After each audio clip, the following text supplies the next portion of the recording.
Hello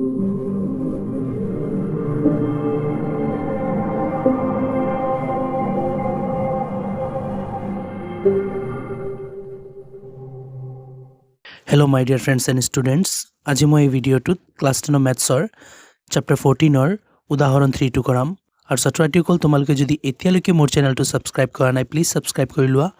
আৰু বেল আইকনো দবাই দিয়া যাতে মোৰ নেক্সট ভিডিঅ'টোৰ নটিফিকেশন পাই যোৱা। এতিয়া হা কোৱেশ্চনটো ষ্টাৰ্ট কৰো। সো কোৱেশ্চনে কি কৈছে, তলৰ বণ্টনত এদিনীয়া ক্ৰিকেট খেলত এটা বলাৰে লোৱা উইকেট দেখুওৱা হৈছে। এটা উপযুক্ত পদ্ধতি বাছি লৈ উইকেটৰ মাধ্য নিৰ্ণয় কৰা। মাধ্যই কি সূচায়? ছাত্ৰছাত্ৰীসকল চোৱা কোৱেশ্চনে কি কৈছে মই ভালদৰে বুজাওঁ। সো কোৱেশ্চন আমাক কৈছে এদিনীয়া এখন ক্ৰিকেট খেলত এটা বলাৰে লোৱা উইকেটৰ তথ্য ইয়াতে দিয়া হৈছে। সো কেনেকুৱা দিয়া হৈছে, উইকেটৰ সংখ্যা 20ৰ পৰা 60টা উইকেট, বলাৰৰ সংখ্যা 7টা, মানে 7জন বলাৰে এনেকুৱা আছিল যে সিহঁতে এদিনীয়া ক্ৰিকেট মেচতে 20টাৰ পৰা 60টা উইকেট লৈছিল। তাৰপিছত 60টাৰ পৰা 100টা উইকেট লোৱা বলাৰৰ সংখ্যা আছিল 5টা আৰু 100ৰ পৰা 150টা উইকেট লোৱা বলাৰৰ সংখ্যা আছিল 16জন। 150ৰ পৰা 250টা উইকেট লোৱা বলাৰৰ সংখ্যা আছে 12জন আৰু 250ৰ পৰা 350 উইকেট লোৱা বলাৰৰ সংখ্যা 2জন। 350ৰ পৰা 450 উইকেট লোৱা বলাৰৰ সংখ্যা 3জন। এতিয়া আমাক কৈছে এই তথ্যখিনিৰ উপযুক্ত পদ্ধতি ব্যৱহাৰ কৰি পেলাই মাধ্য ওলাব লাগে। ছাত্ৰছাত্ৰীসকল চোৱা, মই প্ৰত্যেক পদ্ধতিতে মাধ্য ওলাই ল'ম। বিবেচিত বা ঢাপবিচুতি পদ্ধতিটো ওলাব পাৰিলোহেঁতেন ছাত্ৰছাত্ৰীসকল, কিন্তু সেই পদ্ধতিবোৰত ওলালে ছাত্ৰছাত্ৰীসকল সময় বেছি লাগিব। আমি কম সময়তে প্ৰত্যেক পদ্ধতি ওলাব পাৰিম আৰু ইজিলি ওলাব পাৰিম, গতিকে মই প্ৰত্যেক পদ্ধতি চুজ কৰিম। এতিয়া মই প্ৰত্যেক পদ্ধতিত তথ্যখিনিৰ মাধ্য ওলাই আছোঁ। চোৱাচোন কেনেকুৱা। চোৱা ছাত্ৰছাত্ৰীসকল,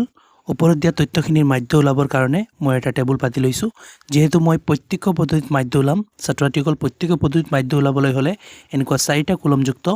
টেবুলৰ প্ৰয়োজন হয়। সো প্ৰথম কলমত আমি ৰাখিম শ্ৰেণী অন্তৰাল। এইবোৰ হৈছে শ্ৰেণী অন্তৰাল। ইয়াতে আমি লিখি দিওঁ শ্ৰেণী অন্তৰাল। ছাত্ৰছাত্ৰীসকল প্ৰথম কলম শ্ৰেণী অন্তৰাল, তাৰপিছত শ্ৰেণী অন্তৰালৰ পৰা আমাৰ xi আহি যাব আৰু তাৰপিছতে বাৰংবাৰতা, ইয়াকে fi ৰে লিখা হয়। xi হৈছে ছাত্ৰছাত্ৰীসকল শ্ৰেণী সূচক আৰু fi হৈছে বাৰংবাৰতা। এই যিখিনি তলত দিয়া আছে আমি fi ঠাইত লিখিম আৰু তাৰপিছতে fi আৰু xi পূৰণ কৰিব লাগে। ইয়াতে fi xi লিখি দিলোঁ। এতিয়া ছাত্ৰছাত্ৰীসকল শ্ৰেণী অন্তৰালখিনি ইয়াৰ পৰা চাই বহুৱাই দিম আৰু fi যিখিনি বাৰংবাৰতা দিয়া আছে fi ৰ শাৰীত বহুৱাই দিম।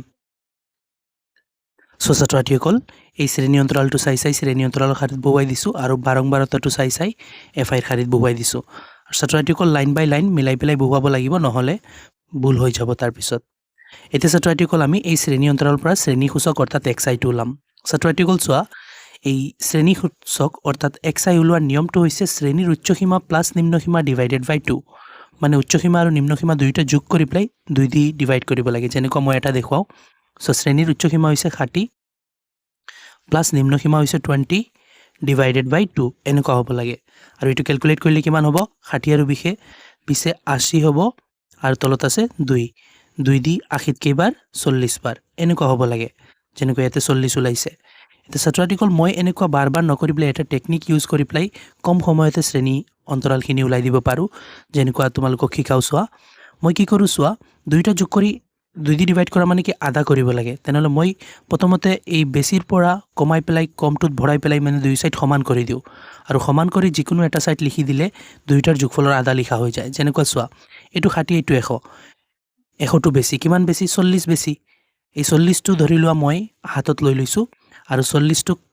হাতত লোৱাৰ পিছত ইয়াতো 60 হৈ গ'ল আৰু 40ক দুয়োটাক সমানভাৱে বগাই দিয়া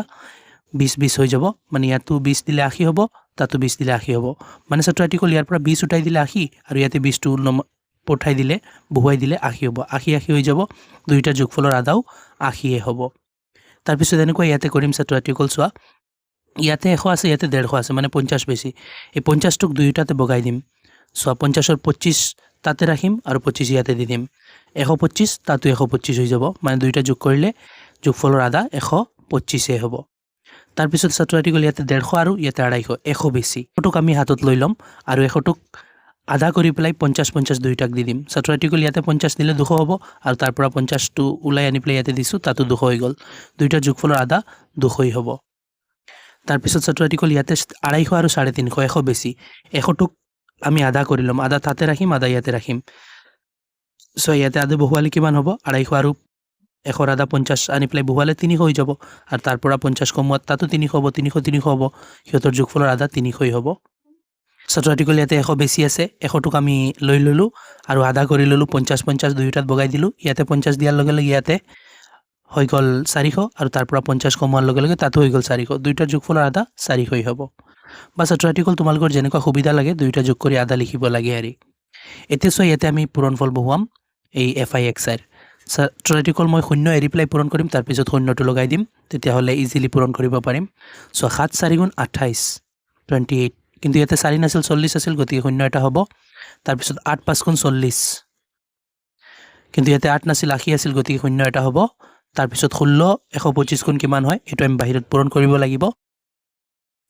ছাত্ৰ ছাত্ৰীসকল চোৱা মই ইয়াতে 125 আৰু 16 পূৰণ কৰি 2000 পাইছোঁ ইয়াতে লিখি দিওঁ 2000 তাৰপিছতে ছাত্ৰ ছাত্ৰীসকল ইফালে 12 দি 2ক পূৰণ কৰিম 12 দুগুণ 24 হৈ যাব তাৰপিছত ইয়াতে 2 নাছিল 200 আছিল গতিকে আৰু দুটা শূন্য হ'ব তাৰপিছত ইয়াতে 3 দুগুণ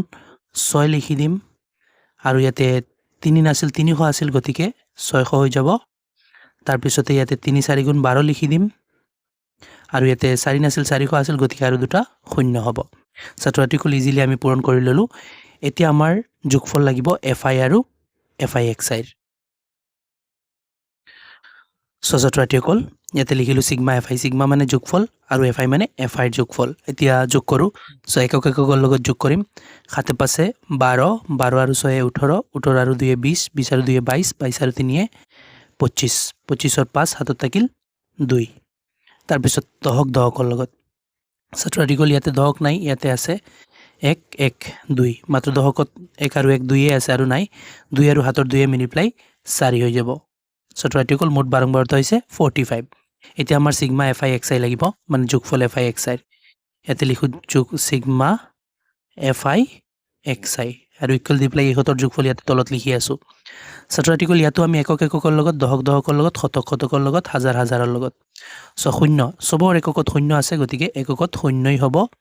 তাৰপিছত দহকত চোৱা মানে পিছৰ পৰা 2 নম্বৰ গড় দহক 8 আৰুতো নাই ছাত্ৰ ছাত্ৰীসকল দহকৰ গড়ত অকল 8 আছে আৰু বাকী চবত শূন্য তেনেহ'লে 8ৰ 8 হ'ব তাৰপিছত শতক পিছৰ পৰা 3 নম্বৰ গড় ছাত্ৰ ছাত্ৰীসকল ইয়াতে 2 ইয়াতে 4 ইয়াতে শূন্য 4 2 6 6 আৰু 4 ইয়াতে 10 হ'ল 10 আৰু ইয়াতে 3 নম্বৰ গড়ত 6 আছে 10 আৰু 6 16 আৰু ইয়াতে 2 আছে 17 18 18ৰ 8 হাতত থাকিল এইবাৰ 1 থাকিল হাতত এতিয়া ছাত্ৰ ছাত্ৰীসকল হাজাৰ হাজাৰৰ লগত ইয়াতে ছাত্ৰ ছাত্ৰীসকল হাজাৰ নাই ইয়াতো নাই ইয়াতে আছে মানে পিছৰ পৰা 4 নম্বৰ গড় ইয়াতেতো নাই 4 নম্বৰ গড় এইটোত আছে 2 ইয়াতো আছে 2 2 4 আৰু ইয়াতে আছে 5 4 আৰু 1 5 আৰু হাতৰ যে 1 ৰৈছিল মিলাই পেলাই 6 ছাত্ৰ ছাত্ৰীসকল কিমান ওলাইছে সিগমা FI/XI ওলাইছে 6880 6880 ওলাইছে এতিয়া আমি ইজিলি প্ৰত্যক্ষ পদ্ধতিৰ মাধ্য ওলোৱাৰ সূত্ৰ আছে সূত্ৰটো পাতিম আৰু এই তথ্যখিনিৰ মাধ্য ওলাই যাব চ' ইয়াতে পাতি আছোঁ মাধ্য চ' একেবাৰে প্ৰত্যক্ষ পদ্ধতিত ইজি সূত্ৰ এই সিগমা FI/XI ওপৰত আৰু সিগমা FI তলত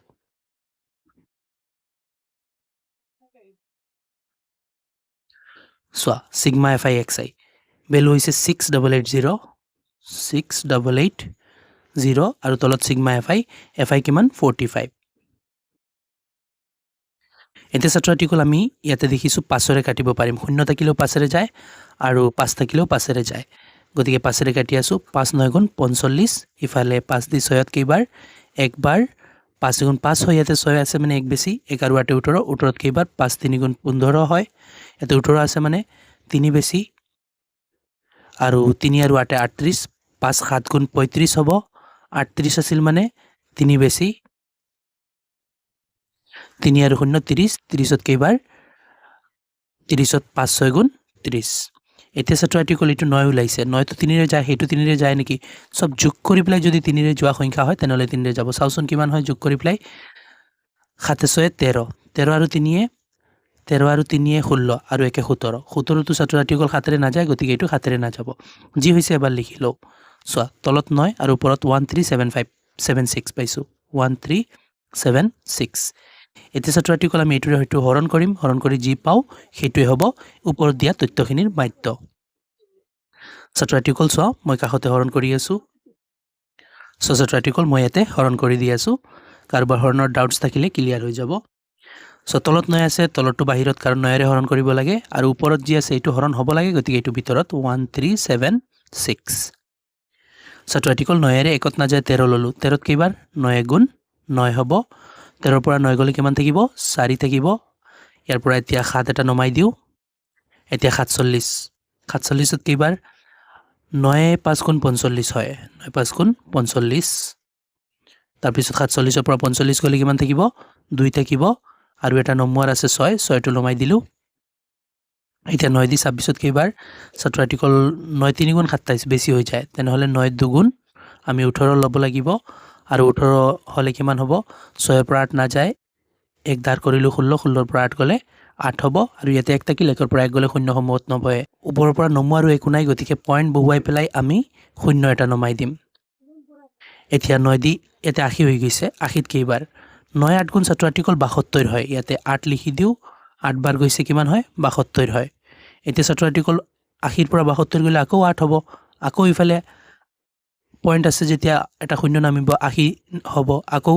9 দি 80ৰ মাজত 8 বাৰ যাব 9 8 গুণ 72 হ'ব আকৌ 8 নামিব এনেকুৱা ছাত্ৰ ছাত্ৰীসকল এতিয়া 88 হৈ থাকিব তেনেহলে মই ইয়াতে লিখি দিও 152.8 আৰু ইফালে আকৌ 88 হৈ গৈ আছিল গতিকে মই 8 নিলিখি পেলাই ইয়াতে এক বঢ়াই পেলাই 9 লিখি দিছো কাৰণ ইফালে বাঢ়ি বাঢ়ি গৈ আছে নহয় ছাত্ৰ ছাত্ৰীসকল এয়া হৈ গৈছে ওপৰত দিয়া তথ্যখিনিৰ মাধ্য এতিয়া ছাত্ৰ ছাত্ৰীসকল চোৱা এই তথ্যখিনি আছিল কি এদিনীয়া ক্ৰিকেট খেলতে বলাৰবোৰে লোৱা উইকেটৰ তথ্য আৰু ইমান ওলাইছে যে 152.98 তেনেহলে আমি ইয়াতে লিখি দিম যে এতেকে উইকেটৰ মাধ্য হল 152.98 এতিয়া ছাত্ৰ ছাত্ৰীসকল কুৱেশ্যনটোৰ তোমালোকে চালে দেখিবা লাষ্টত আৰু এটা বস্তু লিখা আছিল যে মাধ্যই কি খুচায় ছাত্ৰ ছাত্ৰীসকল মাধ্য এইটোৱে খুচায় যে ইয়াতে 45টা বলাৰে এদিনীয়া ক্ৰিকেট খেলতে যিমানটা উইকেট লৈছিল সেই উইকেটৰ মাধ্য হৈছে 1 মাধ্য মানে গড়ে 152.89 এইটোৱে খুচায় ছাত্ৰ ছাত্ৰীসকল তোমালোকৰ এইবোৰ নাহে আহিলে পৰীক্ষাতে মাধ্য ওলোৱালৈকে আহিব